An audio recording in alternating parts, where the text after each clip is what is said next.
ये बताए तुझे तेरे जाने के बाद।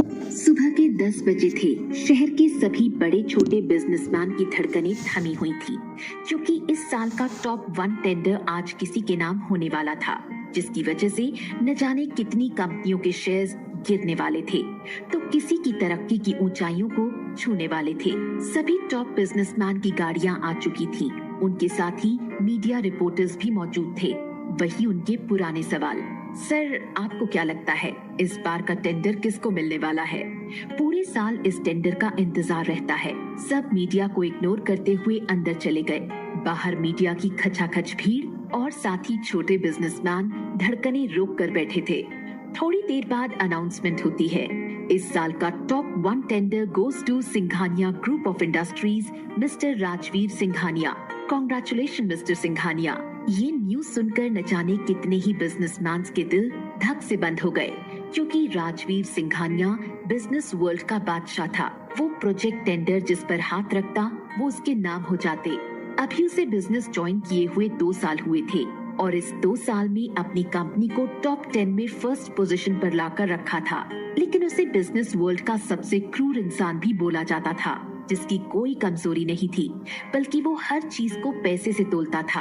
आखिर हो भी क्यों ना, जितना वो पैसे, पावर, स्टेटस को अहमियत देता था, उतना ये तीनों उसका साथ देते थे। दिन दुगनी रात चौगुनी बढ़त। साथ ही अपने शहर का मोस्ट हैंडसम हंक भी था, जिसका असर सभी लड़कियों पर था। टेंडर मिलने की खुशी में सिंघानिया ग्रुप ऑफ इंडस्ट्रीज में खुशी का माहौल था। वहीं सिंघानिया मैंशन को एक दुल्हन की तरह सजाया गया था, क्योंकि आज शाम को वहाँ एक बहुत बड़ी पार्टी होने वाली थी, जहाँ बड़े बड़े बिजनेसमैन, सेलिब्रिटीज, नेता आदि लोगों को आमंत्रित किया गया था। मिस्टर सिंघानिया पार्टी की व्यवस्था देखने के लिए जल्द ही ऑफिस से निकल गए। तभी अचानक से उनके दिल में दर्द होता महसूस हुआ। उन्हें काफी बेचैनी महसूस होने लगी। आज वो बिना ड्राइवर के ही घर जा रहे थे। उन्हें इस हालत में समझ नहीं आ रहा था कि क्या करें।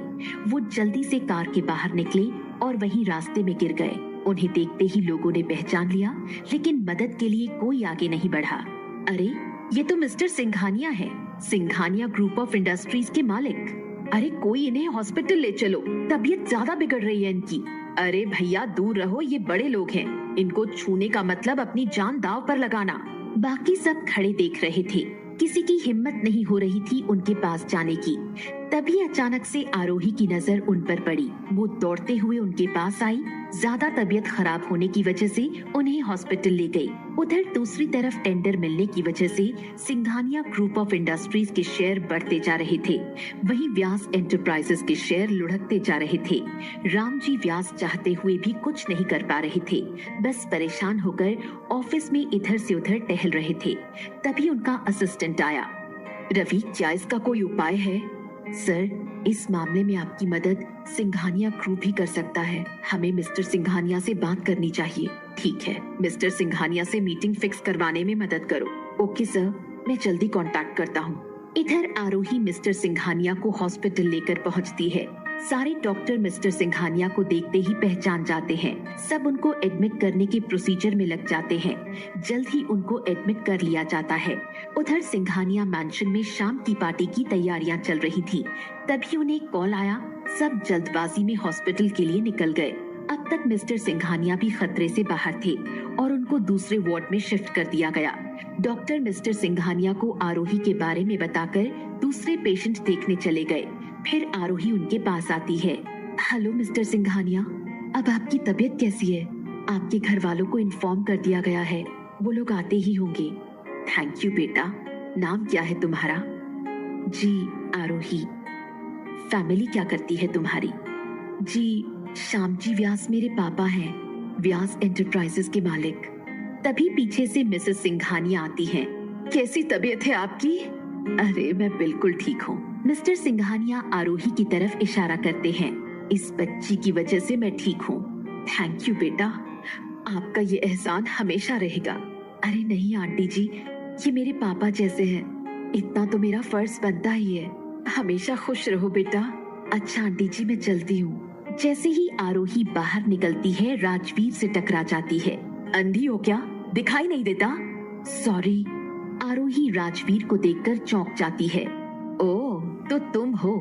तुम्हारे लिए तो ये कोई बड़ी बात नहीं। तुम हमेशा लड़कों के ऊपर ही क्यों गिरती हो? मिस्टर, थोड़ा तमीज से। हमने तो बदतमीजी भी नहीं की और हमें तमीज सिखाने लगी। मैंने तुम्हारे जितना घटिया इंसान कहीं नहीं देखा। आरोही वहाँ से चली जाती है। इस थप्पड़ का जवाब तुमसे लेकर रहूंगा, वो भी बहुत जल्द। कितनी प्यारी बच्ची थी। एक हमारी बेटी है जो हमेशा पैसे के नशे में धुत रहती है। उसे न अपने परिवार की चिंता है, न अपनी बेटी परी की। अगर थोड़ी भी उसे परवाह होती तो आज उसका डिवोर्स ना हुआ होता। चिंता मत करो, एक वक्त आएगा जब काव्या खुद समझ जाएगी। Kavya mister and Mrs Singhania की बेटी है जो डिवोर्स के बाद सिंघानिया मैंशन में अपनी बेटी परी के साथ रहती है। कभी कभी तो लगता था उसकी बेटी परी उसके लिए बोझ है, क्योंकि काव्या को पार्टी से ही फुर्सत नहीं। बेटी ना सही, काश बहू हम आरोही जैसी ला पाते। हमारे घमंडी बेटे को संभाल लेती, जिसे सिर्फ पैसा और स्टेटस दिखता है। परिवार के रिश्तों को भी अब पैसों से नापने लगा है। अरे चिंता मत कीजिए मिसेस सिंघानिया, सब ठीक होगा। थोड़ी देर बाद राजवीर डॉक्टर के साथ अंदर आता है। चेकअप नॉर्मल आने के बाद डॉक्टर उन्हें घर जाने की परमिशन दे देते हैं। शाम की पार्टी की तैयारियां जोर शोर से चल रही थी। मेहमानों के लिए कोई कमी न हो, इस बात पर काफी जोर दिया गया था। पूरा सिंघानिया मैंशन लाइट की झिलमिलाहट से जगमगा रहा था। मेहमान भी आना शुरू हो गए थे। थोड़ी देर बाद राजवीर के दोस्त राज, प्रिया, नेहा, अदिति, शिवांश, गौरव सब आ गए। सब एक दूसरे से गले मिले। तब राज बोला, अबे गौरव, आरोही को लेकर नहीं आया? हाँ बोला था, लेकिन उसे अपने पापा के साथ कहीं और जाना था। गौरव की बात पर नेहा बोली, अरे उसकी औकात भी है यहाँ आने की। गौरव कुछ कहता उससे पहले ही प्रिया बोली, अरे आरोही, वाह यार, कितनी प्यारी लग रही है। सब उसकी तरफ पलटकर देखने लगते हैं। वहाँ बाकी सभी की नजर आरोही पर थी। सबकी जुबान पर एक ही बात, बला की खूबसूरत है ये लड़की। पार्टी में आए ज्यादातर लोगों की नजर आरोही पर टिक गई। आखिर टिकती भी क्यों ना, वो लग ही रही थी इतनी खूबसूरत। पिंक कलर का लॉन्ग गाउन, उसी से मैच करती हुई हील्स, कानों में मैचिंग ईयर कैप्स, बालों को लाइट कर्ल। ऐसा लग रहा था मानो उसके खूबसूरत शरीर के साथ उसका ड्रेस बखूबी इंसाफ कर रहा हो। तभी गौरव वहाँ आया। मिस्टर व्यास और मिसेस व्यास को हेलो बोला और आरोही का हाथ पकड़ते हुए ले गया जहाँ उसके दोस्त सब थे। सबसे इंट्रोडक्शन करवाया। सबने आरोही की काफी तारीफ की। आज तो गौरव के पैर जमीन पर नहीं पड़ रहे थे। तभी पीछे से मिसेस सिंघानिया आकर आरोही के कंधे पर हाथ रख देती है। आरोही के साथ साथ वहाँ मौजूद सब लोग एक पल के लिए सोच में पड़ जाते हैं। फिर देखते हैं कि आरोही उनके पैर छूने जा रही है। तभी मिसेस सिंघानिया उसको रोकते हुए गले से लगा लेती है और कहती है, बेटियां पैर नहीं छूती।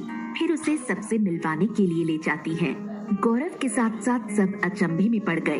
एक बार को तो राजवीर भी देखता रह जाता है। थोड़ी देर बाद गौरव आरोही के पास जाकर उससे बात करने लगता है। आज काफी खूबसूरत लग रही हो, मेरी तो नजर ही नहीं हट रही है। जी थैंक यू। अच्छा, आज पार्टी के बाद लॉन्ग ड्राइव पर चले? आरोही हाँ में सिर हिला देती है। गौरव आरोही का हाथ पकड़ लेता है और कहता है, आरोही तुम खुश तो हो ना मेरे साथ? हाँ। आप ऐसा क्यों पूछ रहे हैं? पता नहीं क्यों मुझे लगता है कि मैं ठीक से तुम्हें जानता ही नहीं हूँ। ऐसा क्यों बोल रहे हैं आप? तुम राजवीर की माँ को कैसे जानती हो? अरे हम आज ही बाहर मिले थे, लेकिन मुझे नहीं पता था कि वो राजवीर की माँ है। अच्छा ठीक है, तुम रुको, मैं जूस लेकर आता हूँ तुम्हारे लिए। ओके। नेहा मिसेस सिंघानिया के पास जाकर कहती है, आंटी आप आरोही को कैसे जानती हैं? बहुत प्यारी बच्ची है। मैं तो सोच रही थी राजवीर के लिए मिस्टर व्यास से बात करूं। आंटी आप ये क्या बोल रही हैं? क्यों, क्या हुआ? आंटी आपको नहीं मालूम, आरोही गौरव साथ में है और जल्दी दोनों शादी करने जा रहे हैं। हैं? सच में? इतनी प्यारी बच्ची गौरव के साथ? आंटी आप उसे जितनी प्यारी समझ रही हैं, उतनी वो है नहीं। बहुत शातिर है। शिवांगी की शादी में हमने खुद देखा था कैसे उसने गौरव को फंसाया। ये सुनकर मिसेस सिंघानिया का चेहरा उदास हो जाता है। वो वहाँ से चली जाती है। इधर गौरव भी जूस लाकर आरोही के पास खड़ा हो जाता है। वो कुछ कहने ही वाला था, तभी उसका फोन रिंग करने लगा। आरोही को एक्सक्यूज मी बोलकर दूसरी तरफ चला जाता है। आरोही आरोही वहाँ अकेले खड़ी होती है। तभी उसे एहसास होता है कि कोई उसकी ड्रेस खींच रहा है। पीछे मुड़कर देखती है एक 4 साल की छोटी सी बच्ची जो उसका गाउन खींच रही थी। हेलो एंजल, आप कितने क्यूट हो। मेरा नाम एंजल नहीं है, मेरा नाम परी है। मेरा नाम आरोही है, लेकिन आपका नाम एंजल होना चाहिए। क्यों? आप बिल्कुल वैसे ही दिख रही हो जैसी मेरी बुक्स में एंजल होती है। आरोही प्यार से उसे किस करती है। बेटा, आप यहाँ अकेले क्यों हो? आपके मॉम डैड कहाँ हैं? मेरी मॉम वहाँ अंदर लेटी हैं। चलो, मैं आपको छोड़ देती हूँ उनके पास। ओके। आरोही अंदर जाती है, तभी उसे सामने से राजवीर आता हुआ दिखता है। वो उसके पास आकर खड़ा हो जाता है। Congratulation mister Rajveer. परी, आप मम्मा के पास जाओ अंदर। ओके। परी आरोही को बाय बोलते हुए अंदर चली जाती है। मानना पड़ेगा मिस आरोही, कमाल की लड़की हैं आप। एक्सक्यूज मी, इतनी भोली सूरत बनाकर आप रहती हैं, उतनी आप अंदर से है नहीं। आप कहना क्या चाहते हैं? अपनी शराफत किसी और को दिखाना। मुझे अच्छे से पता है तुम मेरी मॉम मेरी भांजी के पास क्यों जा रही हो। सोचा कि गौरव के पास तो इतने पैसे हैं नहीं, तो क्यों ना लंबा हाथ मारा जाए। आप भला ही बिजनेस वर्ल्ड के बादशाह होंगे, लेकिन आपकी सोच गिरी हुई है। मैंने आपके जितना घटिया इंसान कभी नहीं देखा। अपना स्टेटस मत भूलो, और तुम जैसी लड़कियों को मैं अच्छे से जानता हूँ। इतना सुनते ही आरोही राजवीर को थप्पड़ लगाने जाती है। तब तक राजवीर गुस्से में उसका हाथ पकड़ लेता है। मिस आरोही, इस बार नहीं। और आरोही को धक्का देते हुए दीवार से सटा देता है और उसके हाथों को मरोड़ने लगता है। दर्द के मारे आरोही की आंखों से आंसू निकलने लगते हैं। फिर भी आरोही एक पंच लगाने में कामयाब हो जाती है और राजवीर की पकड़ से छूट जाती है और वहाँ से रोते हुए बाहर चली जाती है। Miss Aarohi, I will kill you. Let's wait and watch. Aarohi बाहर आ जाती है और एक कैब लेकर घर चली जाती है। थोड़ी देर बाद मिस्टर व्यास उसे कॉल करते हैं तो पता चलता है कि वो ऑलरेडी घर पहुंच चुकी है। उसके बाद मिस्टर व्यास मिस्टर सिंघानिया के साथ फिक्स की हुई मीटिंग के लिए चले जाते हैं। दोनों की मीटिंग सिंघानिया मैंशन के अंदर बने हुए ऑफिस में होती है। मिस्टर व्यास, बैठिए। थैंक यू मिस्टर सिंघानिया, मैं आपसे खुद मिलना चाह रहा था। वो क्यों? एक्चुअली मुझे आपको पर्सनली थैंक्स कहना था। आपकी बेटी आरोही ने आज मेरी जान बचाई। अगर आज वो ना होती तो शायद आज मैं यहाँ ना होता। जी बहुत नेक बच्ची है, किसी का दर्द देख नहीं पाती। इस मामले में आप बहुत लकी हैं। जी थैंक यू। चलिए काम की बात करते हैं। आप क्यों मिलना चाह रहे थे? जी आपसे कुछ छुपा तो नहीं है। मेरी कंपनी के शेयर गिरते जा रहे हैं। मेरी कंपनी को बचाने के लिए एक आपका ही सहारा है।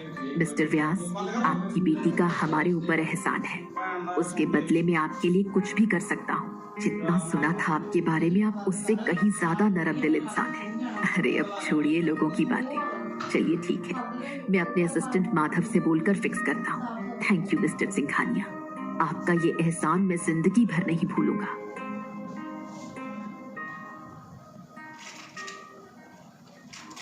और एक पैर को दूसरे पैर के ऊपर चढ़ाकर उनके बगल के सोफे पर बैठ जाता है।